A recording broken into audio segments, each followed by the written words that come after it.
Welcome to the Igniting the CEO Within podcast, where we interview successful high-level professionals to discover lessons they've learned throughout their career that can help ignite that CEO within you. I'm Mark McFatridge, and I'll be your host for the next 15 minutes or so. Our show is sponsored by Quade, a nationwide community of CEOs and entrepreneurs. Quade has developed Launchpad, which offers an opportunity for consultants and fractional execs to become licensed circle directors and earn significant recurring revenues. After completing the Launchpad program, you'll lead your own peer advisory circles, helping other CEOs and entrepreneurs excel in their professional and personal lives while providing a community of accountability, challenge, and support. If you'd like to learn more, go to quadecircle.com. On our show today, we have Mary MacCarthy. She's an entrepreneur in residence for Brown Venture Group, ILT Academy. She's also a mentor for the University of Minnesota and St. Thomas entrepreneurial programs. I cannot wait to dive into this. Mary, welcome to the show. Thank you. Thank you. Excited to be here. You've had exposure to all kinds of people in your career and the people that you've counseled and coached and whatever. And you have to have seen like some certain traits that you can identify up front of the people that are going to be successful or are successful leaders already, and some that might not be as successful or that you can project to be as successful. If you start looking at some of the traits that separate the folks that are really successful in that entrepreneurial world, what would those be? So I mostly work with early stage startups, pre-seed, seed, and Series A startups. And I'd say there's two main things that kind of separate the successful ones from the not so successful ones.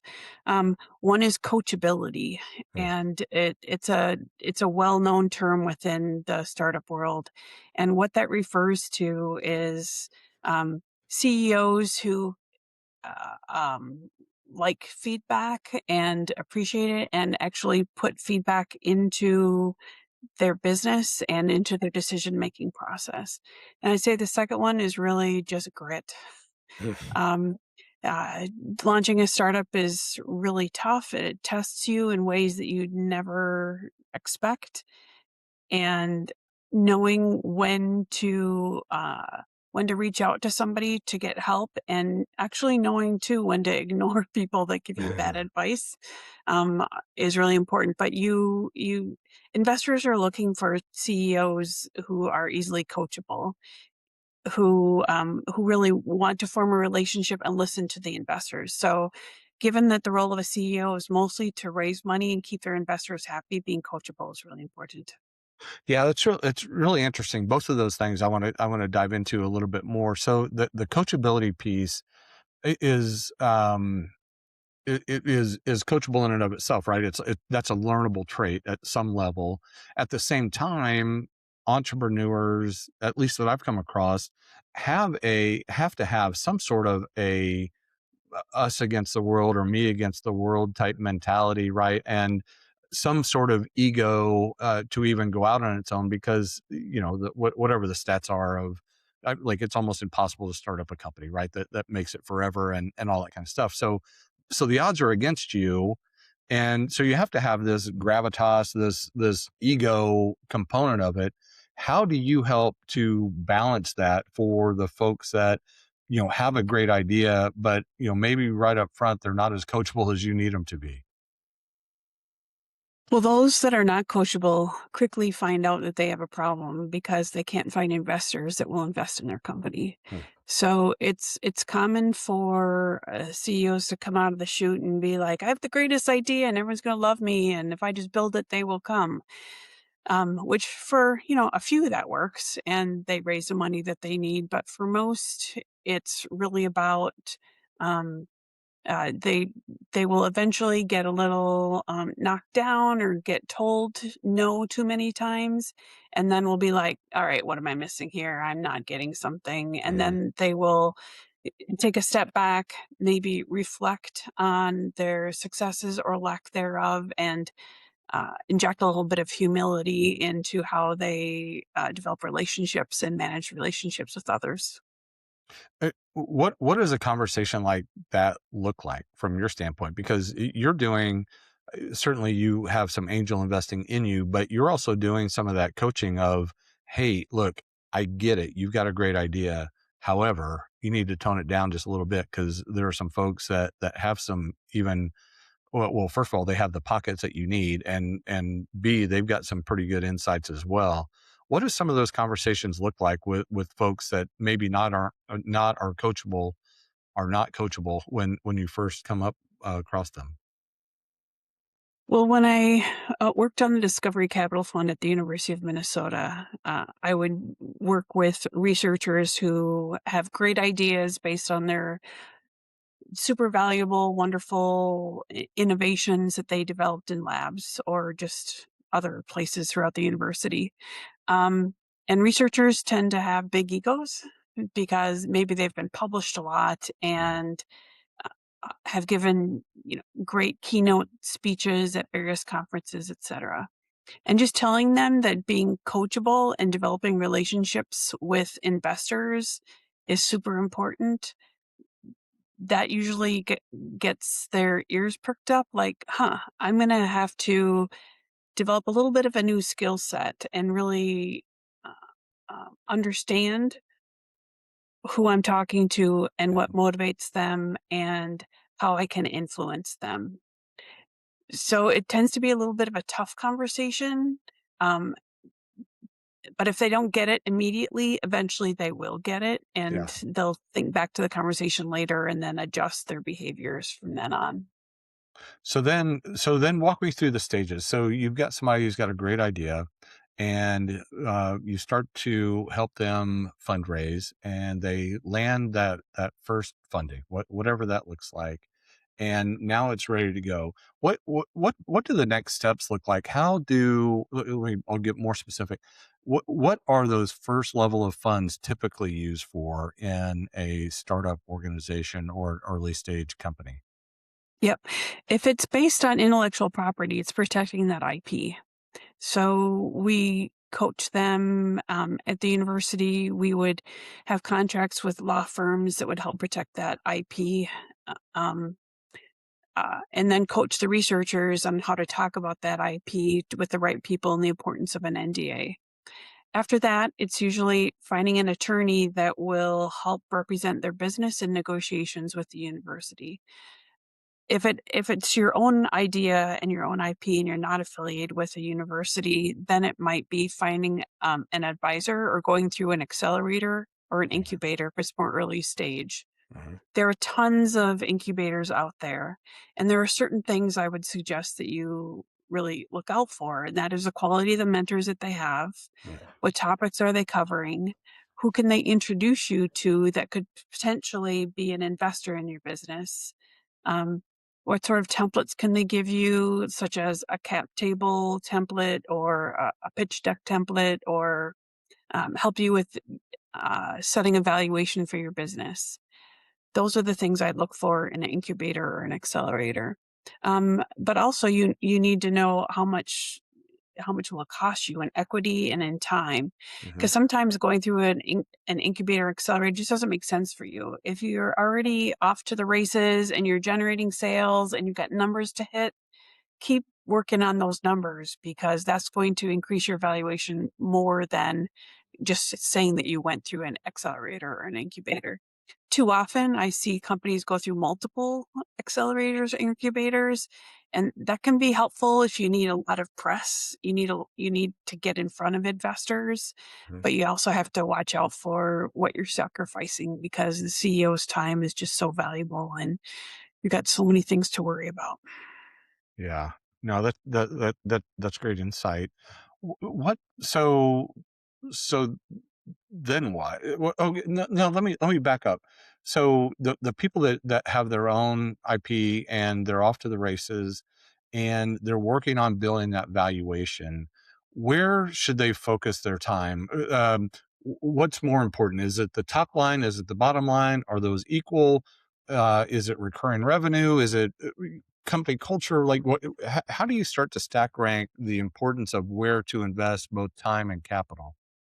Gosh, that's the challenge of being a CEO because you really have to do all those things at least a little bit at the same time. Hmm.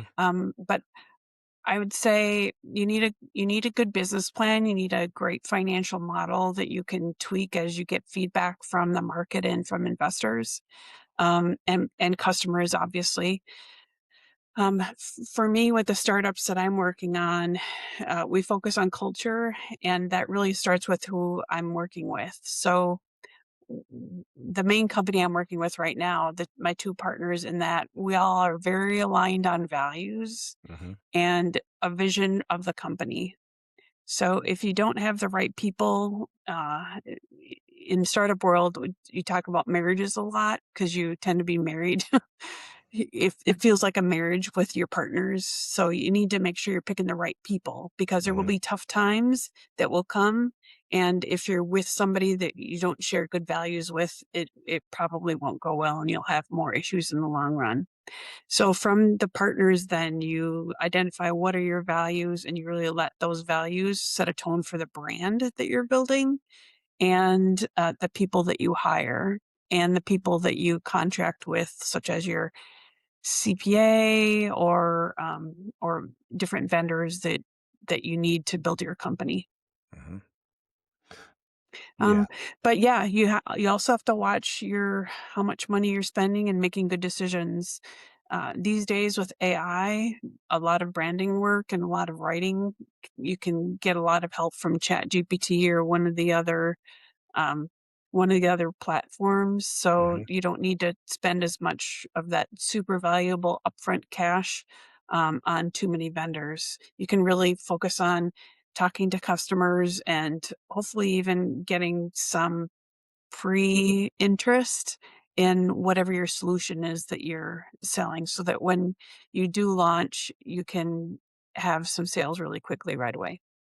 Yeah. That was, you started to head down the path of what my next question was going to be, which is, okay, where do you start spending the money up front? And while I'm certain it depends on the company and the leadership and the board or the investors, but if you could take it and be pretty general, is it is it getting the sales? Is it having the perfect go to market product or service? Is it what where are those priorities? I'd say I know some of your listeners are service businesses, so I'd say for them, the priority's gotta be on, really talking to customers to understand the price points and the competition that you're facing so that you can develop a value proposition that will hopefully easily sway more customers to uh, to buy your services from you. So focusing on investing in that market research, and I've somewhat of a background in market research as well. So there are books on how to do effective market research, but it all starts with what decisions do you need to make, Hmm. and and what information do you need to make high quality decisions. And of course, pricing tends to be one of the biggest ones.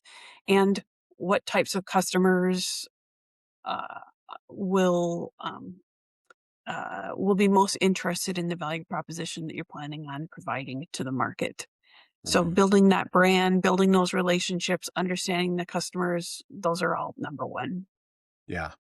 No, that's great. That's great insight. All right, let me as we start to wind this up, let's go back to your your first venture that you invested in.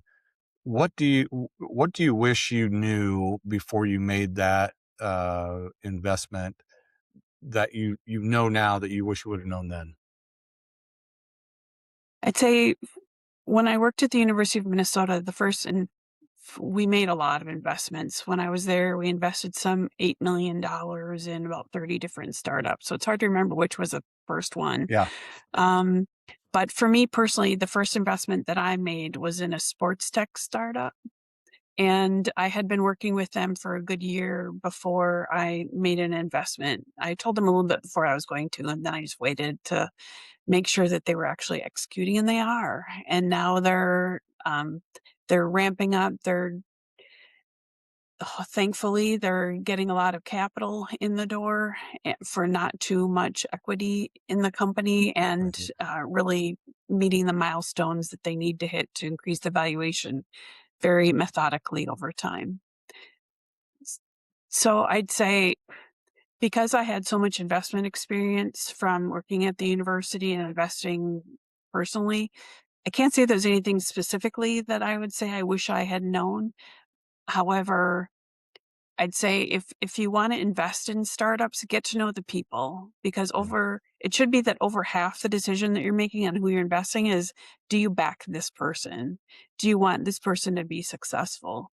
Do they listen to you? Can you form a trusting relationship with them? Are they being transparent with you about their wins, and are they being transparent about the challenges that they're having? If they're having challenges, they should be reaching out to you as an investor and saying, Mhm. "Hey, Mary, help me out here. I'm not getting this." And that particular sports tech startup, they do call me regularly and say, "Hey, we're up against this issue. What do you recommend?" And it's super fulfilling as an angel investor to see Right. them now grow and achieve their milestones. That's great. Yeah, that's really good insight. Thank you for sharing that. So you've got your hands in all kinds of different things. Is the best way for people to get a hold of you to go through LinkedIn and then figure out what what peer entity you're working with that best suits them? Sure. They can just email me to it's Mary McCarthy, MIM at gmail.com. Or LinkedIn works as well. And I'm the only if you type in my name, Mary McCarthy, with the MACC, I'll be the first one that pops up. You can just send me a LinkedIn. I love it. Mary, thank you so much for taking the time. Great insights. I think you've been a great help to a lot of our listeners and that are getting ready to go to that next level. And I just really grateful for you to take the time. Yeah, happy to. Good luck to all of your listeners and to you as well. Awesome. Thanks, Mary. All right, Take y'all. We care. did it again. We found another amazing leader with great insights that can help you continue along that path to becoming the CEO you've always wanted to be. As a reminder, all of our episodes of Igniting the CEO Within are sponsored by Quade, a nationwide community of CEOs and entrepreneurs. Quade has created Launchpad, which provides an opportunity for consultants and fractional execs to become licensed circle directors and earn significant annual recurring revenues. To find out more, visit us at quadecircle.com. Until next time, keep igniting that CEO within you. I'm Mark McFatridge. Thanks for listening.